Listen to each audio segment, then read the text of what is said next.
Media Group. 13 has been my lucky number for a while. Like, it's always a sign of good things to come for me. This is 13, a Taylor Swift fan podcast, breaking down every song, every Easter egg, every era, and every theory. Hosted by the biggest Swifties, Nick Adams, Anna Szabo, Amy Nichols, and Lacey G. Welcome to 13, a Taylor Swift fan podcast. I'm Nick Adams. I'm Anna. Amy. And I'm Lacey G. And today we're breaking down track number 17. It's Time to Go, the very last track on Evermore. We made it. We made it. Here we are. This song was written by Taylor Swift and Aaron Dessner. Man, what a closing track. Even if we are doing the Choose Your Own Adventure, you know, for this to be the final song, I feel like so perfectly encapsulates the Evermore album, you know, with, you know, feeling stuck, things ending, you know, oh, there's still hope at the end, but it's like when you know when it's time to go, when it's time to end things. Like, that's just, I think, beautiful storytelling. It's such a beautiful song, and I remember discovering it at a time when I heard the call and knew it was time for me to go, and I heard this and I was like, Anna, why didn't I ever hear this song before? It's because I didn't really have the deluxe versions. Same. So I discovered this a little bit later, and it hit so hard and almost like justified the last couple of moves that I made in my life, that it had taken me a long time to come to terms with. This is what I have to do, but eventually something triggers and there is no coming back from that. I see this for what it is, and I know my worth, and I have got to go. Wait, so were the two deluxe songs just on the CD for a while, like before they were on streaming? Like, what do you mean that you didn't hear them for a while? Because I had only listened to I guess my CD, and I wasn't listening to Spotify and as much Taylor Swift then, so that wasn't the only thing. So I simply didn't know of their existence. Whenever we broke down the album many, many years ago, we didn't break down those two songs. Okay, interesting. So they were very surprised to me. They were my surprise songs, but came in clutch right whenever I needed them. Well, it does say it because I did do a quick Google. It says the deluxe version included the bonus tracks, Right Where You Left Me and It's Time to Go, which were initially exclusive to the CD and the vinyl. So those two weren't on streaming for a hot minute. It says like it kind of took a little bit over a month for them to even be on streaming after they were on a CD. So I'm sure you weren't the only one. But for you to hear it at the time that you needed it, that's poetic in itself.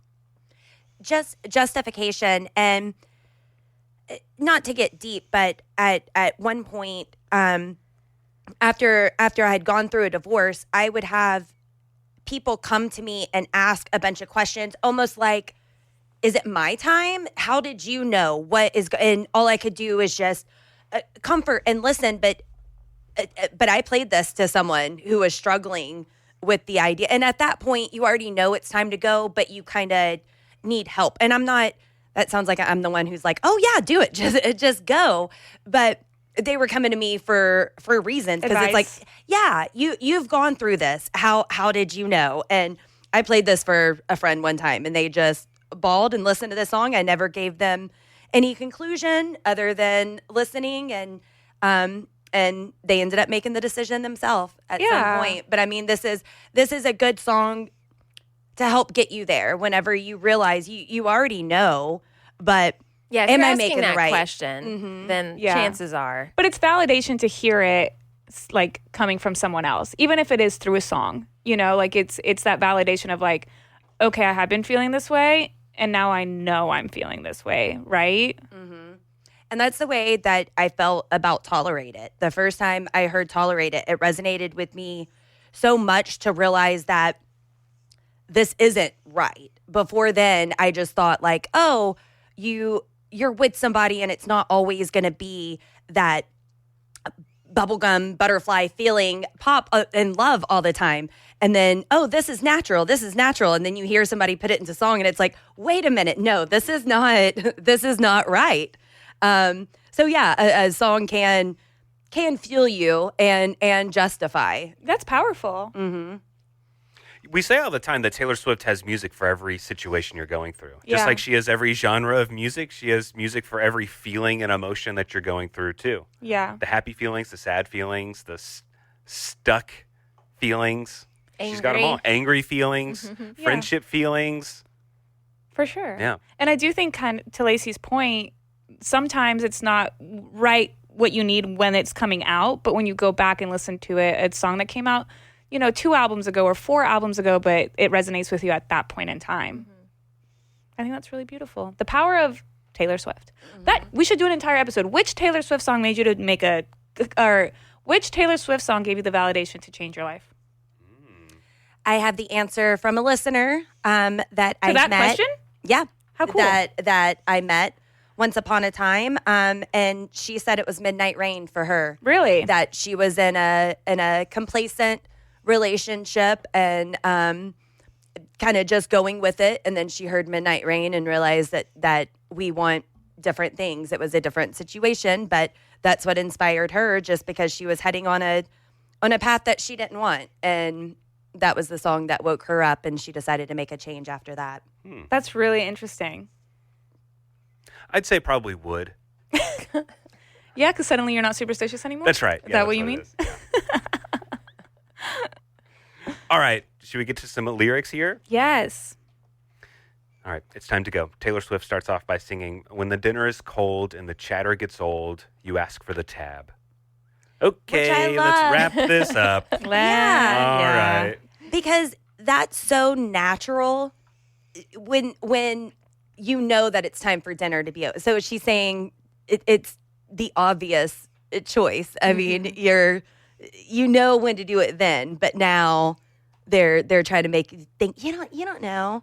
He's insisting that friends look at each other like that. Like, you don't know what you're talking about. Everything's fine. Until you kind of have that gut feeling, and trust your gut. And I think we've seen it in a couple of Taylor Swift songs. In this one, Right Where You Left Me, Wish List, to fast forward to current times, but she kind of has a sentiment that she describes in different ways. Like in this one, it's like these different instances where it's time to go. And Right Where You Left Me, it was, these different instances where everybody's moving on but me. And in Wish List, it's like all the things that everybody else wants, but it's like she's describing it in all of these different settings, which is really cool. You know that social media trend that goes on where people act how they're asking for the tab? Yeah. Like how do you think Taylor Swift asks for the tab? Like, what hand gesture does she make? I know this is a podcast, you can't see it. But for those watching on YouTube. Yeah, it's just like, does she put her hand in the air and act like she's signing the check? Does she mouth, check? And that's funny because I have heard from people that work at the restaurants or whatever it is that Taylor goes to, that they say that her energy and her aura is just so like incredible, and like she's just this magical being. I honestly think that she probably just looks and they know. And they're summoned. Yeah. And they know. I love that somebody said recently, I think they saw her and Travis somewhere at a restaurant somewhere, and they said that what they noticed from afar is that Taylor really is in the moment. Like, she makes everybody in the room feel like they are the most important person in the room. I think that's amazing. One day we will be in that room. That's Not right, today, one day. but one day. We've been in the room before where she made everybody feel amazing. Yeah. The The Eras Eras tour. That's true. Or the moment again, he's insisting that friends look at each other like that. Ooh. Yeah. Like, No, we're friends. We're friends. That's how friends look at each other. What do you mean? And that there is wasn't like a look. And that is like a trust your gut feeling where it's like, I want to believe you, but I know you're lying. Is this what people say, gaslighting? Yes. Are we gaslighting here? I think so. Yeah, no, we're just friends. You're crazy. It's all in your head. Friends don't look No, at each quit other being like so that. paranoid. Friends don't look at each other like They don't that. have that We're just long friends. gaze across the room at each No. other. When the words of a sister come back in whispers that prove she was not, in fact, what she seemed. Not a twin Rumors. from your dreams. Secrets. She's a crook who was caught. Whew. Mm. That's scathing. Which just sucks. This might be in reference to, or some people think it could be in reference to, her relationship with Carly Kloss.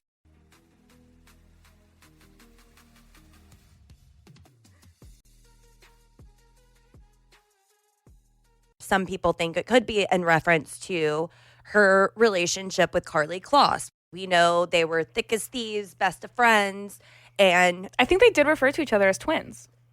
And something happened, and there is no more them. Well, the big rumor is Carly was going back to Scooter Braun and talking about Taylor's personal business affairs, pretty much getting from Taylor's mouth, hey, she's planning on doing Taylor's version if you go through with this, and just completely betraying somebody in the worst way. If this is truly what happened, if your supposed best friend and twin is going up to your mortal enemy, how awful is that? And then the betrayal you feel that you put your trust in somebody who could be so callous about that. I've been on the other end of that where I'm just left feeling gullible and stupid. And am I not cut out for this world if I could possibly believe in you? How did I let so many people get away with taking advantage before I personally realized, oh no, this can't happen?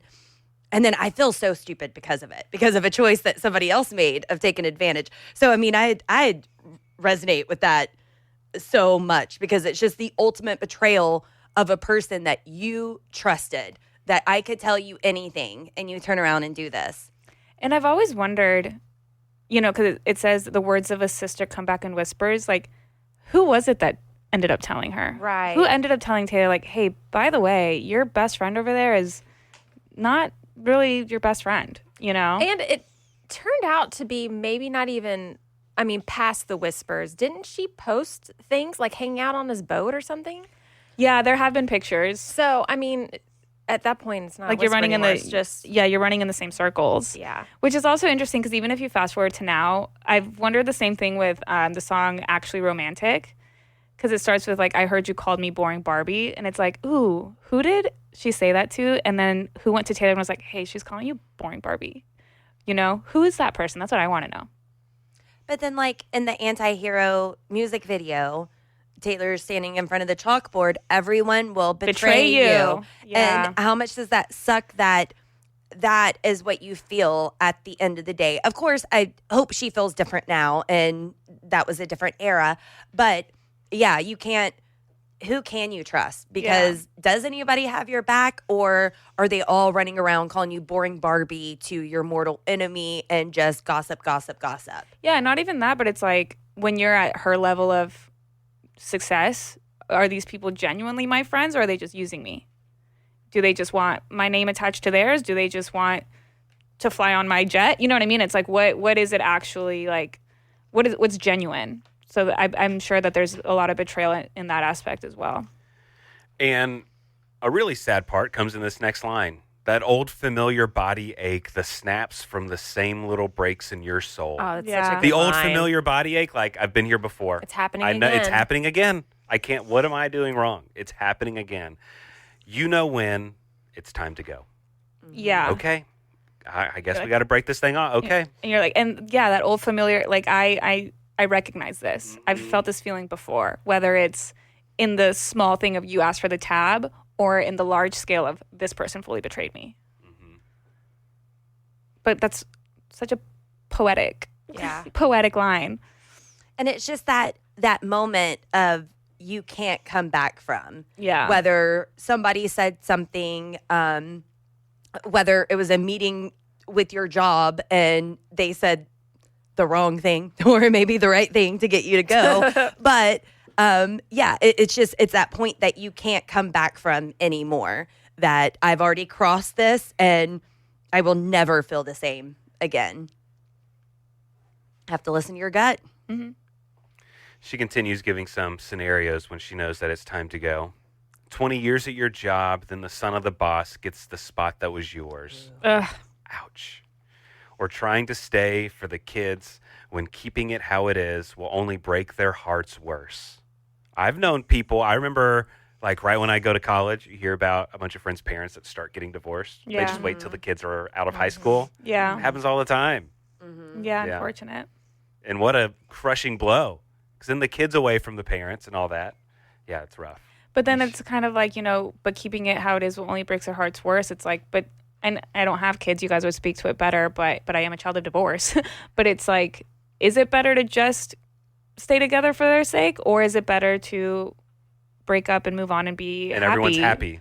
Yeah. Like, I guess it's very situational. Every single family is different. It but- would depend on the situation because some people are volatile, and then Yes. then you're raising kids in an environment, and I can't speak for personal, but then you're raising kids in an environment where all you're doing is arguing. Then there are some people who could get along and play the game, and then you're just putting your stuff on pause for a couple of years. I've never had to do any of that, so nothing but respect to people that have to make that decision, but I do think it would be situational. Oh, for sure.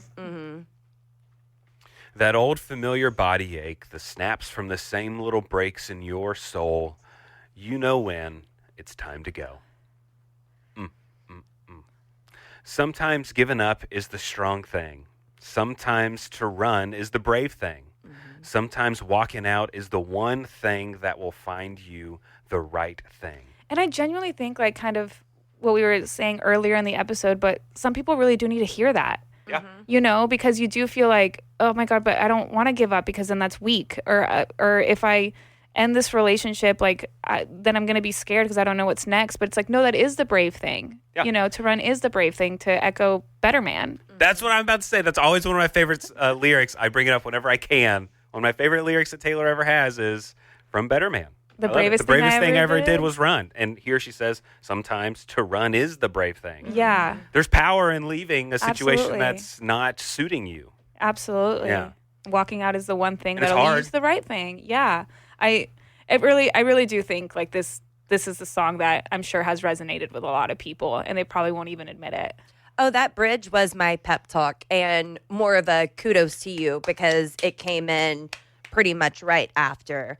But yeah, to hear because it is scary. You're walking into the unknown at that point. And change is scary. But are you going to be complacent and just okay at the same restaurant? Stuff happens. You have to move with life and figure it out and be fluid, and it sucks, but it's doable. And every step can be a step in the right direction or a different direction that you didn't even know you were getting into. Right. You only have one life, and you need to make it the best you can.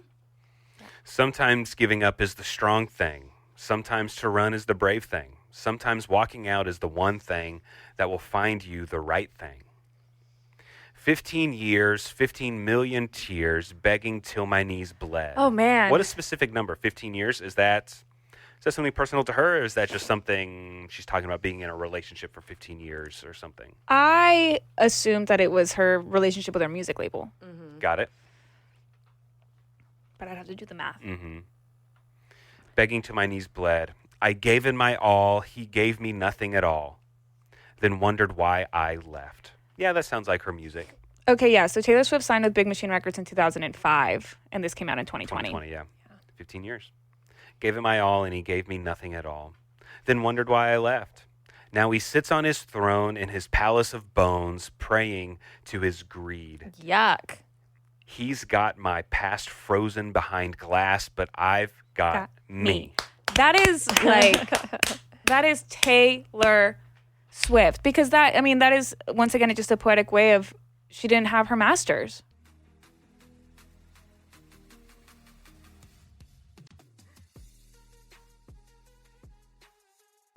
He's got my past frozen behind glass, but I've got me. That is that is Taylor Swift, because that is once again just a poetic way of she didn't have her masters, right? They took her past, her entire catalog, frozen behind glass. She does not have access to it, but she's got her. She's got herself. She bet on herself. She bet on herself, which is, I think, that was what she said. She said, yeah. In her statement when it all happened, she was like, I decided to bet on myself, which that must have been the hardest thing she's ever done, right? But to fully believe in yourself in that way, that takes so much. And then I also think about when you fast forward and we now have learned that when she got her master's back, she had Travis, you know, to like cry with, like out of tears of joy, and that she sent her mom and her brother to go and negotiate the deal, and everything was just like so intensely personal. I cannot imagine. And what a great way to paint a villain. Now he sits on his throne in his palace of bones, praying to his greed. Oh my gosh, don't you think of like some evil king in the Game of Thrones or something, sitting in his cold, dark castle? Yes. Yeah. Yes. With bones all around him. Yeah, Palace of Bones. It's like when Scar takes over in The Lion King, Palace of Bones everywhere. Yeah. Yes. Yeah, it's exactly. I bet that's what she was thinking of. That's probably what she was watching. Mm-hmm. Probably. Can you write down in our notes, ask Taylor what her favorite Disney movie is? Yes. Ooh, Alice I'm in gonna guess. Wonderland. Yeah. Oh, shoot. Oh, Alice in Wonderland would be it. Duh. You know what? You're right. I was What were you gonna gonna say. say? I was gonna say Little Mermaid because that was her Halloween costume several years ago. Yeah. But I mean, she was making a statement with that because she had no voice because it was taken from her. But still, no, it has to be I Alice in don't know, Wonderland. guys. It probably would. Yeah. Or would she do like a classic and it'd be like Mary Poppins or Bed Knobs and Broomsticks or something? You know? You think that's a She's classic? she's an old soul. I mean, those are pretty old movies. They are old. Yeah. Was old equal classic? I mean, you Ooh. tell me what I don't know. are new songs on the classic radio stations? If you go to a classic car show, is there a I don't know. 2026 Isn't car? it weird though? Whenever it's the songs that you loved growing up, Yeah. and now they're the oldies. Ah! Oh, that sucks. But a lot of times I feel like when Taylor puts out songs, I'm like, that's an instant classic. Sure. But I've got me. Okay. Taylor continues by saying, that old familiar body ache, the snaps from the same little breaks in my soul, I know when it's time to go. Sometimes giving up is the brave thing. Sometimes walking out is the one thing that will find you the right thing. Find you the right thing. It also is just so pretty. Yeah. Like, this is just a really pretty sounding song. And Aaron Dessner said that he said this is a beautiful cathartic ending to Folklore and Evermore. Like, just kind of the entire. Making your piece of chapter. the whole situation of ending. Yeah. Yeah. And even just in the song, you know, when she's singing about the things when you know it's time to go, it's a little depressing. But then in this part, it's almost like she's giving herself a pep talk here. Yeah. She's giving her girlfriend the pep talk of like, no, sometimes giving up is the strong thing. It's okay to do this. Sometimes the run is the brave thing. Sometimes walking out is the one thing that will find you the right thing. And then she continues towards the end of the song in the outro, that will find you the right thing, and you know in your soul, When and you it's know time to in your go. soul when it's time to go. And well, you know when it's time to go. So then you go, and then you go. You just go. Yeah. You just go. You did it, which I think is really incredible because throughout this entire album, we have been listening to these stories where at the end of it, she doesn't do anything, right? Like, she's still stuck at the restaurant. And in Tolerate It, she ended up not like leaving. It just kind of was a fever dream. Gold Rush was a fever dream. All of these songs where like she keeps hyping herself up to do all these things and then she doesn't. But then in the last song, you just go. Like, she did move on. I'm going to tear up. This is beautiful. Like, just as an entire just body of work. That's incredible. I have to change my rankings. Ooh, which we will be getting into next. I don't know if I'm ready to rank Evermore I know. just yet. And then I guess, what are we doing after that? Do we have anything on the agenda? Are we breaking down any other albums? If only we had another Taylor Swift album to deep dive into. I cannot wait to get into Life of a Showgirl. I know. I'm already wearing my merch. You know what's crazy is this, after this song, it's time to go. The next song, like if you're listening to songs in order, and then the next song is Lavender Haze, Yeah. right? Isn't that kind of weird? Like, that's kind of a switch in vibes. Oh. I know. You're just listening to them straight through. Yeah. It's a big switch in vibes. Yeah, it is. Interesting. Let's check in with our lobsters real quick. Heading to our voicemail, 689-214-1313. Nailed it. I wrote it down. That is Reputation 89, Valentine's Day 1313. Well, we just spent many, many weeks, months since a cold November breaking down this album. But one of our lobsters summed this song and the album pretty well. Hi, thank you, podcast.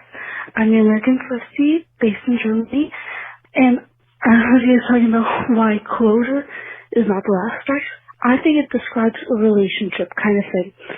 Like, I think the whole album is a relationship ending, like a chaotic relationship ending. Like, closure is the last thing you get from that person. But then you realize, okay, there's hope at the end of the tunnel, where I'm kind of mansplaining with them. Then I think the bonus tracks are there, because after you think, okay, I'm completely over, there's still going to be thoughts and stuff about a relationship, like, what it would have been, like, if I wouldn't have broken up with them, and, like, also the anger still comes back, and, like, you feel like they've moved on completely, and, like, yeah. So, anyway, sorry for Taylor and Travis and love your podcast. Bye, guys. Bye. I love it. Excited for Taylor and Travis on the podcast. Bye. That was just so introspective and like, oh, well, this is why Closure. And then actually, this is the whole album. And I'm like, wow, you're so mature. And I just thought that was a great phone call. And thank you so much for giving us a call. All right, thank you so much for joining us on this podcast. If you haven't already, subscribe to us on whatever podcasting platform you're listening to us on right now. All the ways to contact us, our email, our socials, our website, our phone number are all in the description of this podcast. And join us next time when we pick our favorite tracks from Evermore. Thanks for listening to 13, a Taylor Swift fan podcast. Subscribe for free and leave a positive review on Apple Podcasts, Spotify, or Google Podcasts.